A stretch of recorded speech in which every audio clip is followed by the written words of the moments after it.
Programang ito ay rated SPG, striktong patnubay at gabay ng magulang ang kailangan. Lumabas si Rigor para mag-apply bilang gwardya pero nakita ang kanyang record kaya hindi siya natanggap. Ayon sa nag-interview sa kanya ay hindi niya tatanggapin si Rigor dahil isinusuka ito ng NLEA. Lahat ng ina-applyan ni Rigor ay hindi siya tinatanggap. Kaya naman dito na tuluyang masisiraan ang ulo si Rigor dahil gagawa siya ng krimen. Ayon kay Rigor ay hindi siya uuwi ng walang pera dahil siya ang padre di pamilya. Kaya sa pagsakay ni Rigor ng jeep ay nang hold up siya. Pero may isang pasahero na nakatawag ng pulis kaya hinabol si Rigor ng kapulisan. Patuloy ang pagtakas ni Rigor sa kapulisan. Pero noong masusukol na siya ay nang hostage si Rigor.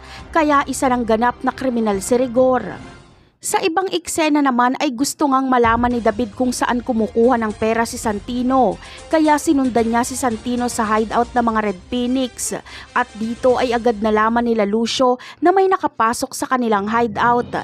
Kaya hinabol nila si David at nahuli nila ito.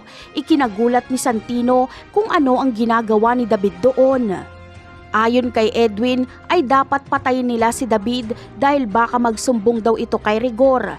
Labis naman ang pagmamakaawa ni David kay Santino para iligtas siya nito. Pero iba na ang ugali ni Santino. Matapang na siya. Itinutok niya pa rin ang kanyang baril kay David. Sa tingin nyo, tutuluyan kaya ni Santino si David? At ano kaya ang reaksyon ni Santino kapag malaman niyang nagawang mang-hold up at mang-hostage ni Rigor? Malamang ay tuluyan ng mawawala ang respeto niya dito. Napakarami pa nating dapat abangan sa mga susunod na episode. Paalam!